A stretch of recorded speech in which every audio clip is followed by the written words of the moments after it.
สบายดีพี่น้องอันนี้ภาพบรรยากาศตอนเช้าเด้อพี่น้องอยากให้พี่น้องเห็นภาพบรรยากาศอันบ้านเกิดของข้าพเจ้านะบ้านสโรนพลค่ำเฮาอันนี้คือเส้นทางที่ลงไปท่าบักพี่น้องให้พี่น้องเห็นภาพบรรยากาศว่าความง่ายความยากส่ำใดเนาะพี่น้องเนาะอันนี้คือเส้นทางที่ข้ามไปฝั่งนั้นนะพี่น้องระหว่างอันฝากน้ำกับฝากนั้นกับฝากนี้นะพี่น้องภาษาลาวจักสิว่าจั่งใดก็มีแต่ว่าฝากนั้นกับฝากนี้เนาะพี่น้องอันนี้คือให้พี่น้องค่อยเห็นภาพบรรยากาศว่าอันนี้คือเส้นทางเพิ่นที่เพิ่นปัวแปลงแล้วเพิ่นเฮ็ดด้วยไม้พี่น้องก็คือว่าพี่น้องผู้ใดมา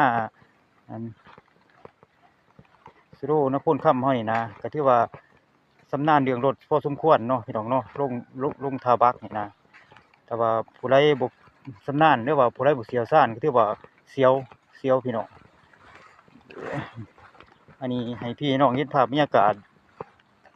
ที่อย่างชัดเจนไปนำกันเนาะพี่น้องเนาะอันนี้เส้นทางสุดเด้อพี่น้องเด้อสุดอันนี้ก็ถือว่าฮอดน้ำเลยพี่น้องฮอดน้ำอันนี้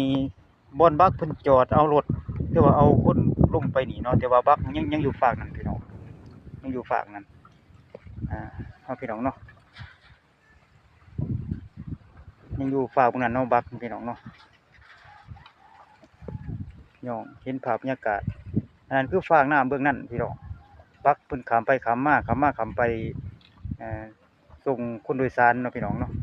นั่นคือพี่น้องประชาชนเพิ่นพายเรือมาที่ไสก็บ่ฮู้กันเนี่ยแต่ว่าเพิ่นก็บางครอบครัวมีเรือพี่น้องเพิ่นก็ใช้ด้วยเรืออันนี้แค่แม่น้ำสิโรนเด้อพี่น้องภาคเหนือก็คือว่าสุดยอดมาจากแขวงสารวัตรเฮาภาคใต้ก็ตกใส่ปากเซ่เด้อพี่น้องตกใส่แม่น้ำคลองเด้ออันนี้ธรรมชาติสายแม่น้ำสิโรนเฮาพี่น้องเนาะอันนี้ให้พี่น้องเห็นภาพบรรยากาศเบื้องทึ่งอันนี้คือถ่ายขึ้นไปเบื้องทึ่งจักหน่อยให้พี่น้องเห็นภาพบรรยากาศพี่น้องเนาะขอขอบใจเด้อพี่น้องเก็บภาพเล็กน้อยฝากพี่ฝากน้องขอขอบใจหลาย